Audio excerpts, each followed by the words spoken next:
করোনার পর থেকেই কুষ্টিয়ার কুমারখালী তাঁতশিল্প ধুঁকছে। কয়েক দফা সুতা ও রঙের দাম বাড়ায় বড় ধরনের প্রভাব পড়েছে এ শিল্পে।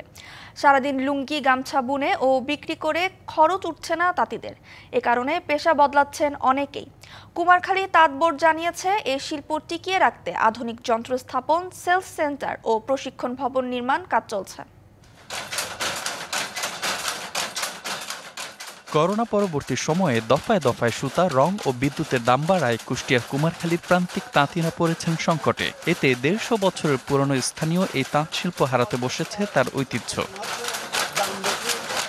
প্রায় 2 দশক ধরে লুঙ্গি ও গামছা তৈরি করছেন রবিউল ইসলাম। আগে হাতচালিত তাঁতে কাজ করলেও এখন বৈদ্যুতিক পাওয়ার লুমে কাজ করেন।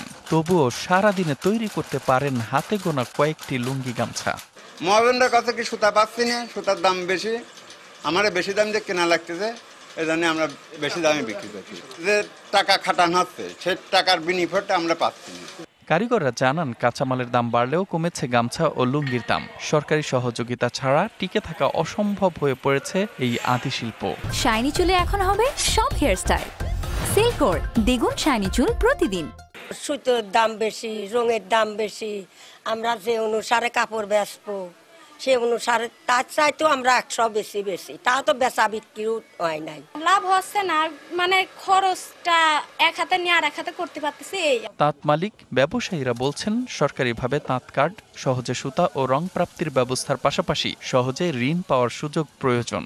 এখন লাভ নাই বললেই চলে, মানে 20 টাকা 25 টাকা লাভ। এখন আমাদের অন্য কোনো কর্ম নাই, আমরা মানে বাকি টাকি নিয়ে বিভিন্ন কায়দার সঙ্গে জড়িত। ওই লোন নিয়ে হোক আর যেভাবে হোক, কিস্তি করে হোক, এর সাথেই জড়িত। এদিকে ঐতিহ্য ফেরাতে কুমারখালীতে আধুনিক যন্ত্র স্থাপন হয়েছে। পাশাপাশি প্রশিক্ষণ কেন্দ্র ও সেলস সেন্টার নির্মাণ করায় তাঁতিরা আবার পেশায় ফিরবেন আশা তাঁত বোর্ডের।